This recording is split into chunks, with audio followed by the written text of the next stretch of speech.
I'm Paul Thompson. I'm an associate professor of economics here at Oregon State University, and I've been researching the 4-day school week for around 7 years now.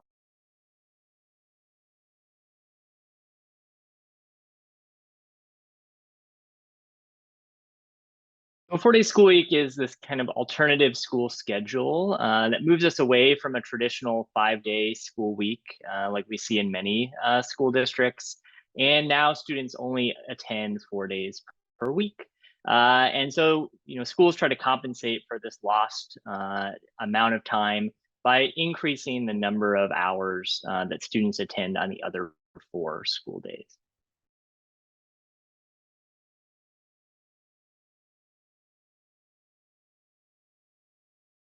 As of today, we're at about 2,100 schools in almost 900 school districts across the US that are currently using a 4-day school week model. And that's about double what it was, 10 years ago, and almost a 40% increase from what it was, prior to the pandemic in 2019. We've seen this kind of growing over time. Historically, schools have used this as a way to try to save costs by reducing the amount of time your school is in operation.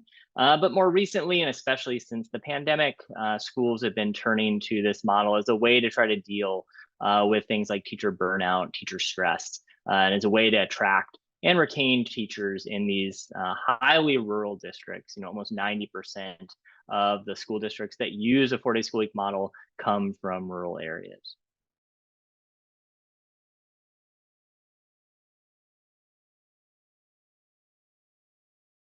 Flexibility is kind of the biggest benefit here, right? Giving flexibility for teachers, for lesson planning, other things, giving flexibility and costs for school districts. We found that, when schools made this switch, there weren't really large scale cost savings as a result of this, but it did increase some funds that could be reallocated in other ways. So there is some, flexibility that comes out of this.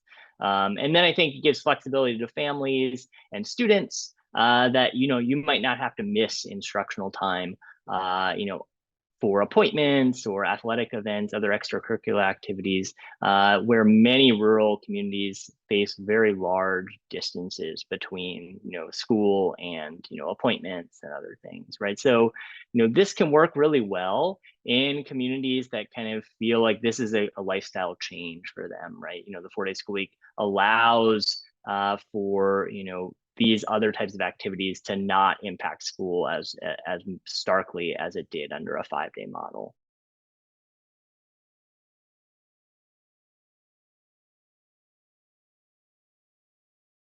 As schools eliminate this 1 day per week of kind of in-person instruction, they do lengthen hours on the remaining 4 school days. But this lengthening on the other days, doesn't fully compensate for that lost day, right? So most schools are losing instructional time as a way to facilitate this 4-day school week model. We saw this in Oregon where, schools were reducing weekly time in school by around 3 to 4 hours per week. And, some schools are lengthening that, more or less. And so, I think it's around, anywhere from, 1 or 2 hour reductions per week up to 5 or 6 hours per week.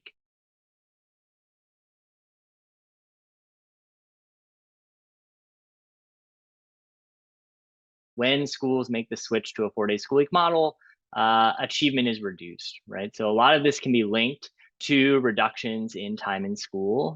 So in Oregon, we saw 3 or 4 hour reductions per week in time in school when schools made the switch to the 4-day school week model, and those hour reductions linked almost directly to the declines that we saw in student achievement.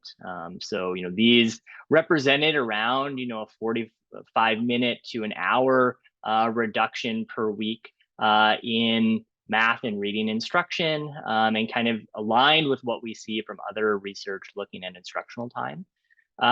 We've looked at this nationally as well, and what we've noticed is that schools that have kind of the lower end of time in school seem to the 4-day school weeks where most of these detrimental achievement effects are present. If you look at schools that kind of maintain instructional time or keep adequate instructional time close to what it was under a 5-day school week, we don't see any noticeable differences in achievement between 4 and 5-day school week students.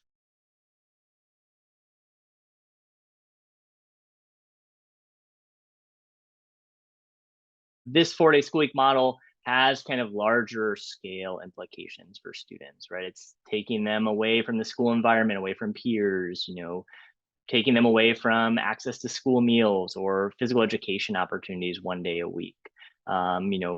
Maybe they're unsupervised on the day off, right? So there's implications for things like nutrition, physical activity, engagement in risky behaviors. And, we've seen, some evidence of this from survey data here in Oregon that, students are maybe, getting less breakfast, they're drinking more sugary beverages, which isn't great for nutrition, and engaging in drug use, at a higher rate. And other research in this space has found that juvenile crime has also increased as a result of the 4-day school week. A paper in Colorado found that as more schools opted to a 4-day school week model, juvenile crime increased by almost 20%, right? So these are things that I think local communities should be aware of, parents should be aware of, school officials should be aware of, because it's not just achievement that matters here.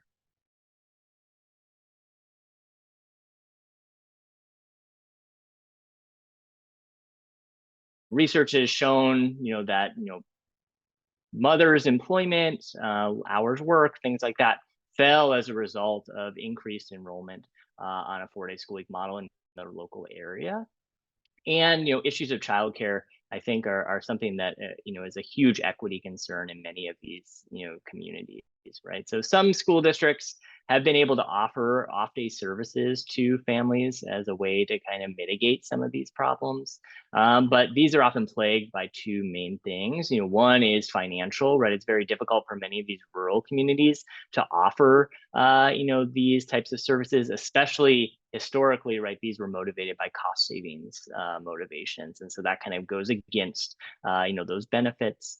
And I think the second thing is, even if you're able to provide it, often these programs are kind of very low enrolled, right? Very low participation rates. And so even if, initially these are offered because of low participation, because of the high cost, often schools may opt out of providing these over the long term, right? So finding ways to, engage families that really need these services, I think, is key to avoid issues of, some families or some students kind of, being really negatively impacted by this school schedule.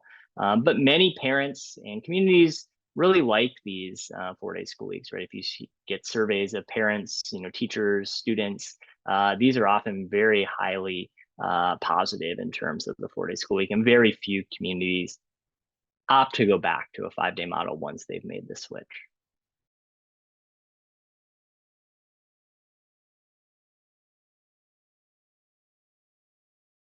It allows for more experiential learning opportunities, right?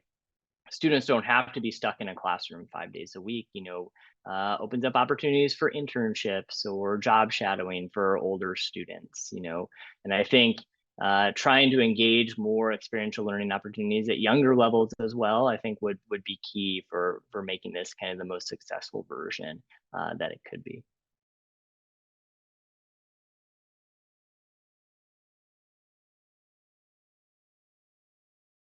We've looked at achievement kind of across the age spectrum, and what we've noticed is kind of these negative achievement effects are most prominent for elementary and middle school students, who are often kind of bearing the full brunt of reductions in how much hours in school they attend, right? So, in Oregon, we saw, 3 or 4 hour reductions per week in time in school, and elementary and middle school students kind of were facing those entire drops in instructional time.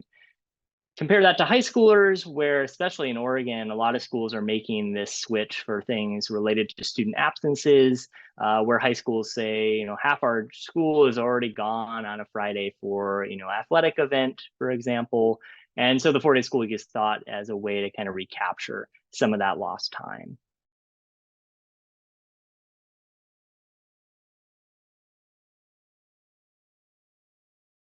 over the next few years, right, there could be some questions about what's the optimal way to structure the 4-day school week. Is it kind of the district-wide implementation we've seen kind of almost universally so far, or are there questions about whether or not this works best as a high school only model where students can take advantage of recapturing that lost time or go and do an internship or other experiential learning opportunities on that 5th day.